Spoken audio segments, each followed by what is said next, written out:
Yeah, it's me, Renaldo Zaimi, with another banger.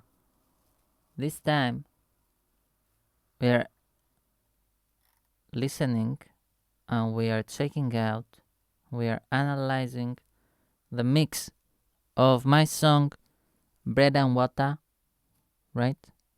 So let's start. I'm going to change the whole thing. Let's start with the trumpet. Miles Davis, GTR 4. So we have right here the trumpet. Um, just a little bit of shaping, but the whole thing is that um, you guys and gals, you should watch the first video, which is the what you call it, which is the production, because in the production I have thrown in a couple of plugins, right, in every individual track. Not all of them, but a lot of them.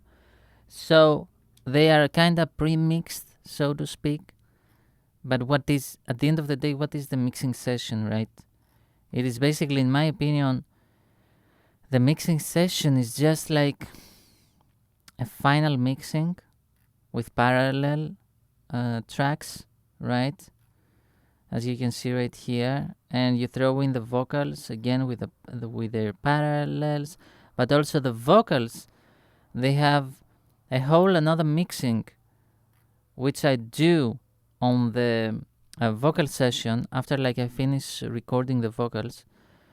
I melodyne them, right, at 21%. Then after that, um, I I align them, right, with a new Logic Pro feature with a star, right. I used to use Vocal Line, but now I'm using this one, right. And then after that, I go to iZotope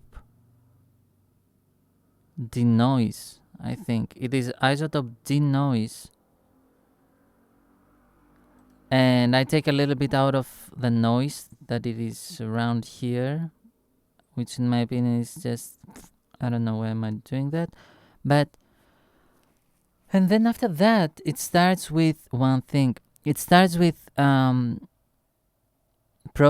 Q4, rolling in the deep, no, rolling the low end, DS, uh, again Pro Q4, a couple of two compressors, Pro C3. The one is vocal, the other might be like whatever, Opto, Classic, and then saturation, Saturn 2, and I export it, right? So already the vocals, they have like heavy, like kind of processing before they come here.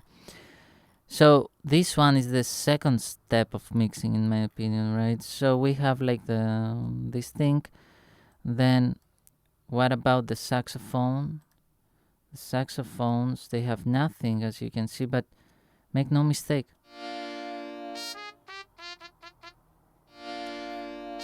Oh yeah, there is a little bit of this. Um,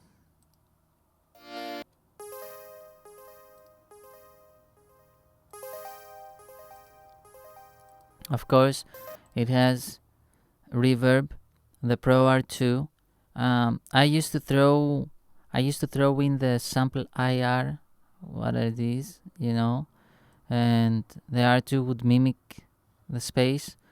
But now I think I go into default mode and I do whatever I feel like I wanna do.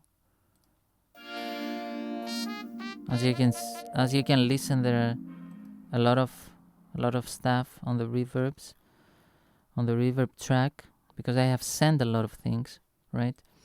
And now we have like keys, the keys. I try to avoid compression. I don't know why. It is because if I compress and compress and compress and compress, at the end of the day, at the end of the session, I kind of feel like everything is squeezed in a way, right? And the whole track is squeezed. It is squeezed, and it doesn't have like that 3D kind of space that it takes with the sound. I don't know, it's just a feeling.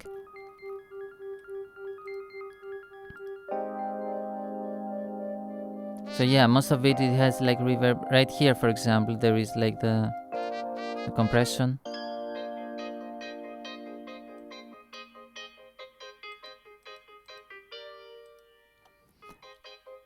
When you hear everything individually, yeah, simple compression.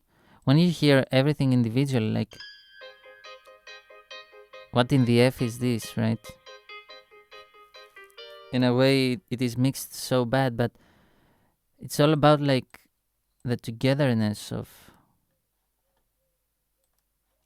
again, most of it is EQ. So if you try like to listen it together,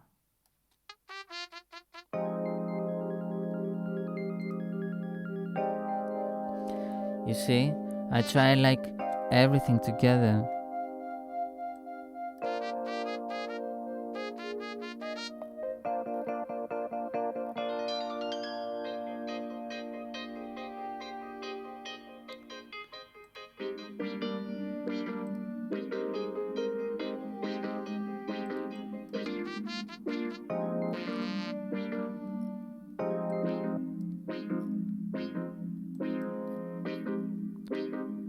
It has a direction mix just to spread it, right?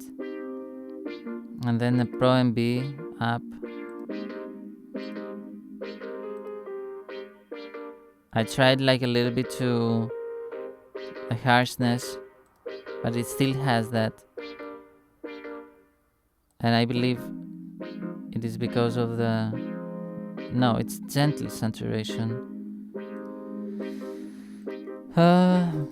Sometimes the samples, they're already like. But it doesn't. I don't let it to bother me so much as when I was a beginner mixer. You know what I mean? Because at the end of the day, you need a little bit of dirt. You know, because when everything is like clean and all that, it kind of loses. That's why we use saturation, and that's why it took me a long time, so to speak, to kind of understand what saturation was, because in my beginner mixing level brain, I was like, why do you need like to kind of like like to throw dirt on the sound? It is clean, let it be clean. But then after a little bit of doing it again, I realized that it needs a little bit to be like dirty, not so clean.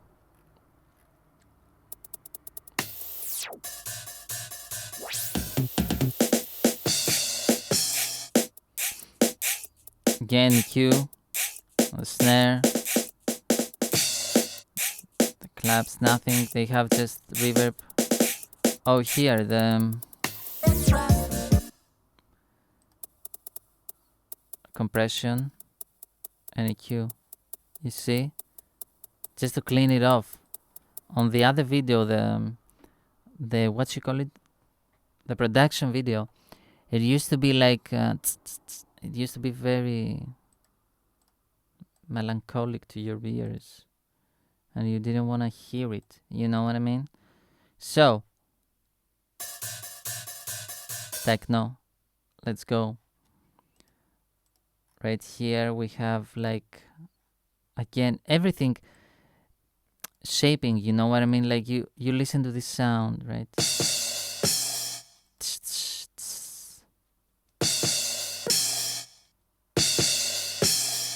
You see, it was a little bit bright. Yeah, and you just You kind of like, it's not that you change the whole sound, right? But you kind of like, okay, it's better in my ears right now. It feels better, like I'm not gonna hurt my ears so much, you know. My main job as a mixing engineer, it is to make everything sound together, cohesive and together, and at the end of the day, to make everything, like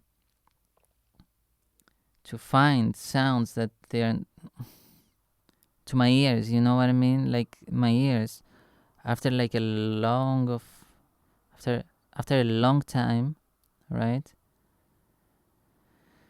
They have become a little bit of sensitive, you know what I mean? Very, very, very, very sensitive. So my job as a mixing engineer is like to find that sensitiveness in each sound and just a little bit to shape it, and the shaping, the EQ shaping, it is very intuitive, right? I don't go there to kind of like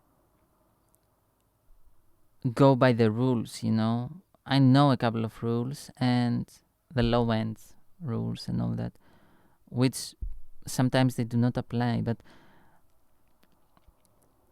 because it is a matter of a style and what you want to achieve in each and every mix, right? But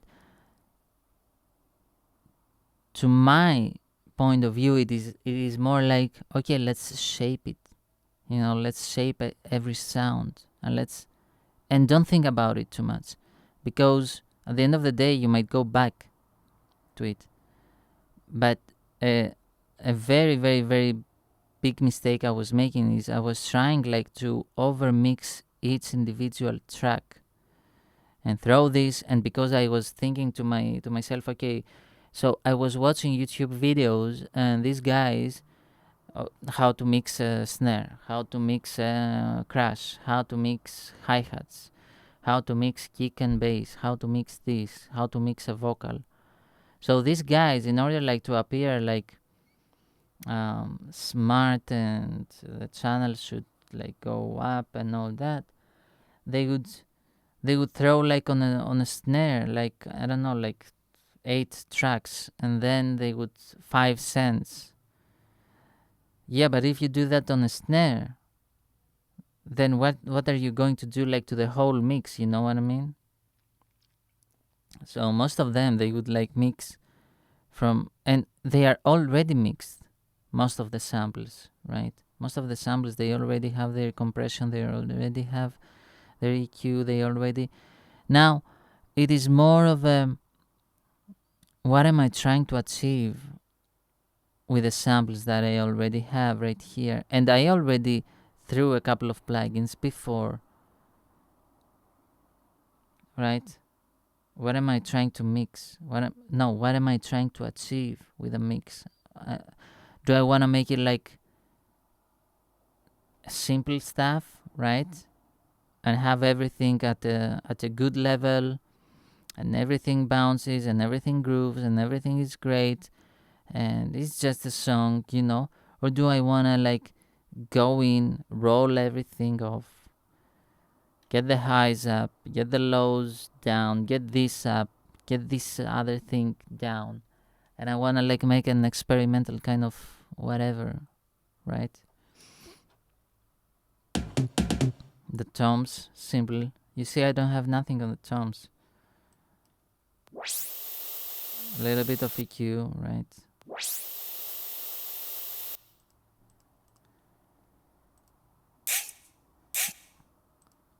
Again. You see? Also, the volumes, most of the times the EQ will lower the volume, right? Now, on this one, I didn't do anything, but you have to pay attention to it. The parallel is here. The classic, right? Drums. Now, I do have saturation on the drums. Band 1, clean tube. Band 2, warm tube. Band 3, gentle saturation, band for warm tip, of course. A little bit of EQ, I'm rolling off 60, and a little bit of bass compression at a low ratio.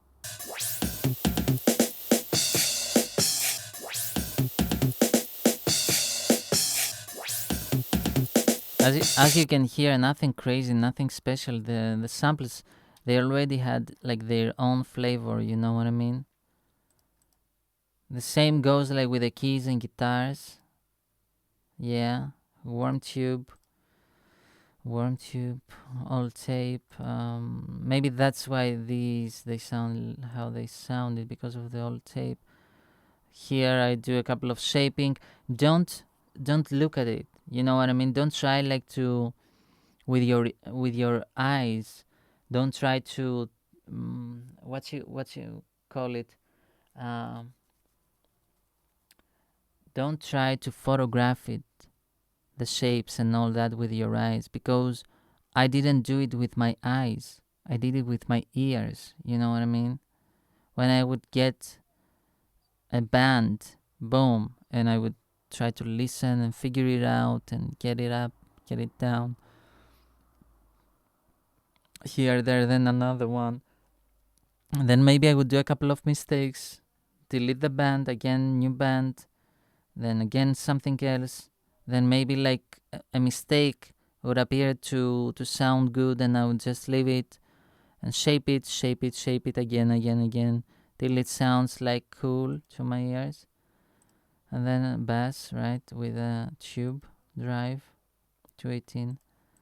But you see, the philosophy is kind of the same, right? Keys and guitars, they do not have a parallel. The parallel only is on drums and kick and bass.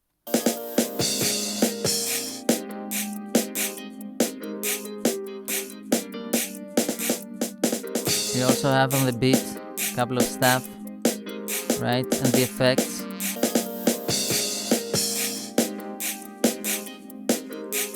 Pro R2, as I show you. No, this one I didn't show you. Delay, no delay. Again, another reverb. No delay. So we have this, right? Then we get the kick. I clipped it a little bit, right? Just to make it like more boomy, but I found out on the mastering session, I use iZotope mastering, and iZotope has a good feature, a great feature, a beautiful feature, and oh god, if I had that feature when I was mixing the songs with the Kendrick / Drake approach, you know, where I wanted when I wanted like the kick and the bass to be like to destroy everything, you know, like they iZotope has a feature with the kick basically, but you can like go with like more sappy and all that, but the kick, and it just gets the kick out of the mix, you know, and it makes it like boomy, boom, boom, and it's super awesome, you know what I mean? So I'm clipping it, and then a little bit of EQ, and that's it.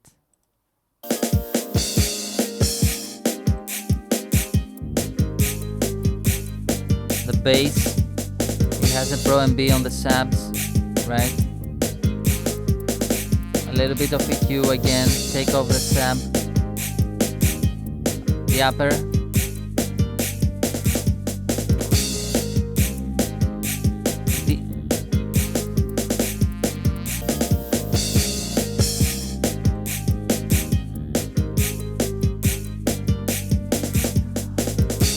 I could have made the upper bass a little bit more prominent, a little bit more up front, a little bit more volume-wise up. But never mind. It is what it is.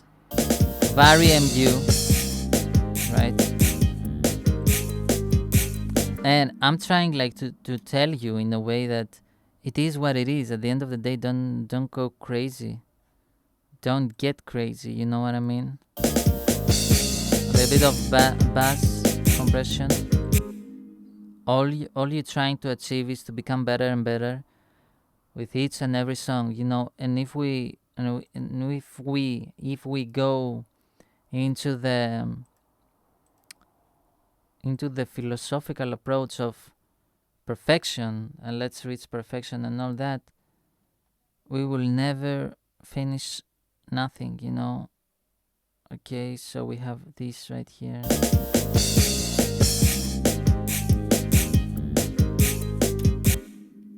Can I do more with it? Yes. Can I put more plugins? Yes. Can I get the details more and more? Yes. I can do everything, but I can stay on this track for 1 year, you know, and work it 1 year.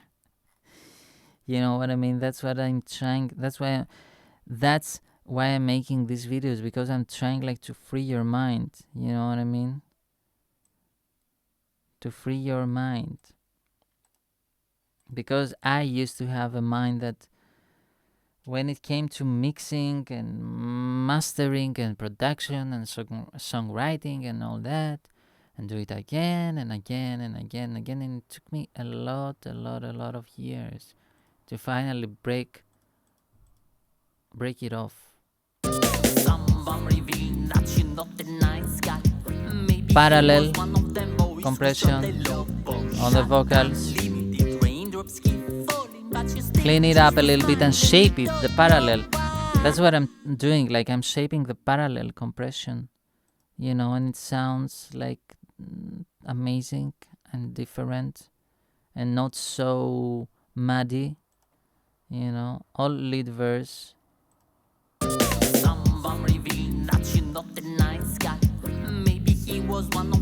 Pro MB, I destroyed it.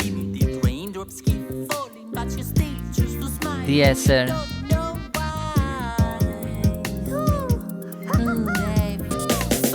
Again, another compression, smooth.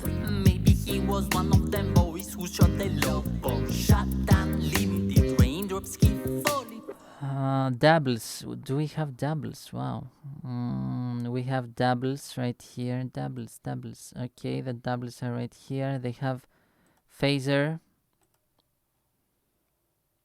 A little bit, just on 10%. They have their EQ, shaping. Shape it.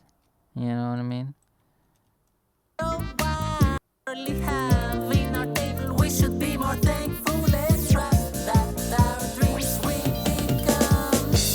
Doubles on the falsetto.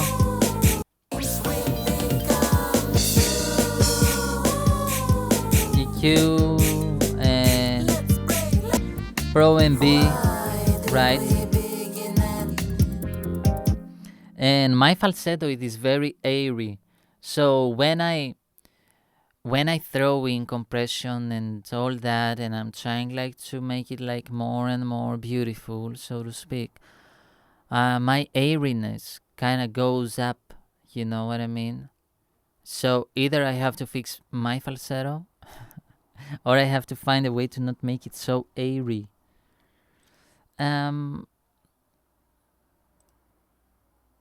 Again, the doubles, they have like the same approach, the same parallel compression. We have the ad-libs, couple of stuff right here. EQ shaping, I don't have like to show it to you and all that, because I think that you get the whole. Oh, here we have a reverb one. You get the whole message, you know what I mean?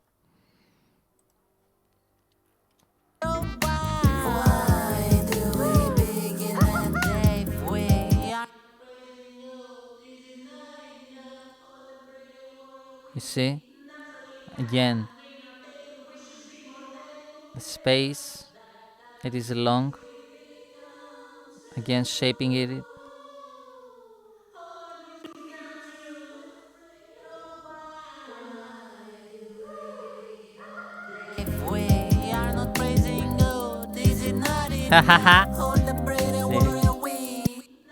I kind of like disappear it in the background.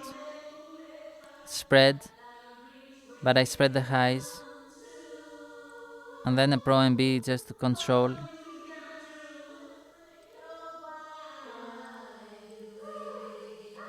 we have the long,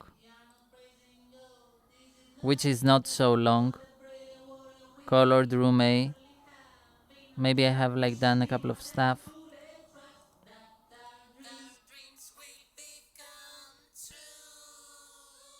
What is this? 1/4. Phaser. Again phaser. Ooh. Very Jamiroquai-esque. Q4, right? And chroma verb. Chroma verb is reverb, right? Oh, I didn't have slap delay. What the fuck?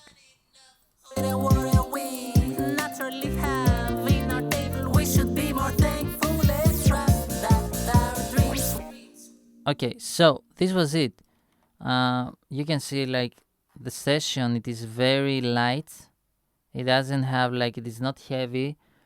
I have found out that if you throw in plugins on the production, if you throw in again plugins on the vocal recording after you finish the whole vocal recording, then the mixing session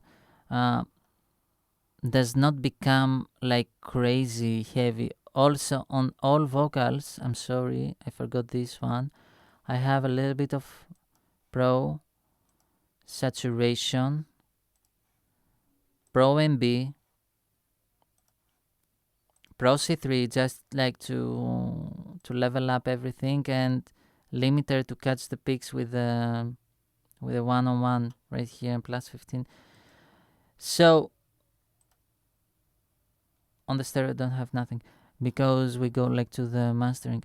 So simple stuff, you know what I mean? At the end of the day, all this mixing and all the mastering and the production and the songwriting, at the end of the day, they have their own rules, and you just do it, baby.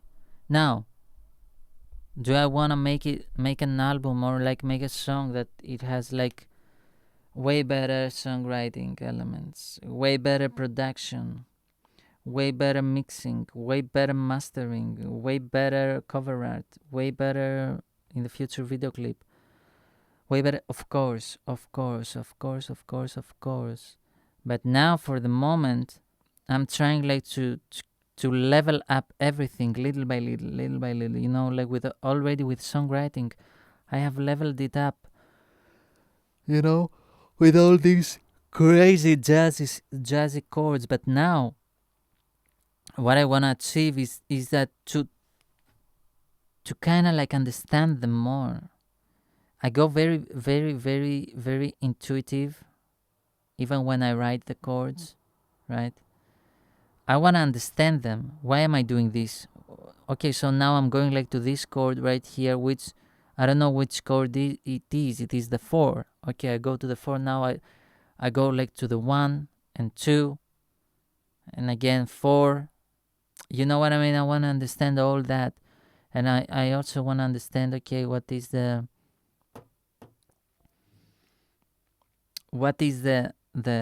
diminished, what is the dominant, okay, and this, and the major and the minor, and the relationship, and then the bass, and the drums, and the guitars, and especially I want to learn on the guitar a lot of different amazing chords, and I want my hands like to go crazy, and to understand the keys of every track very deep, in a very, very deep level, at a level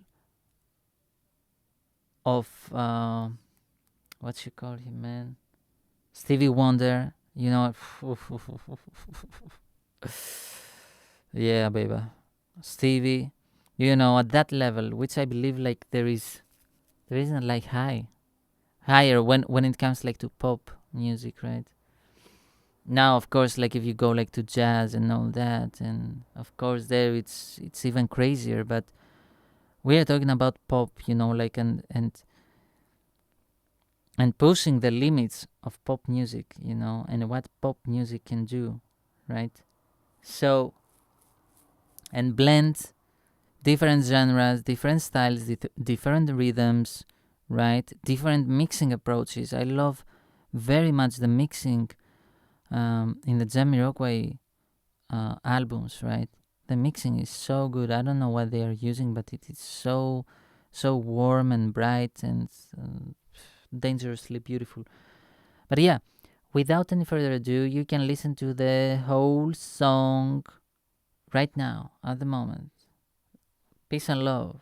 See you later. Bye.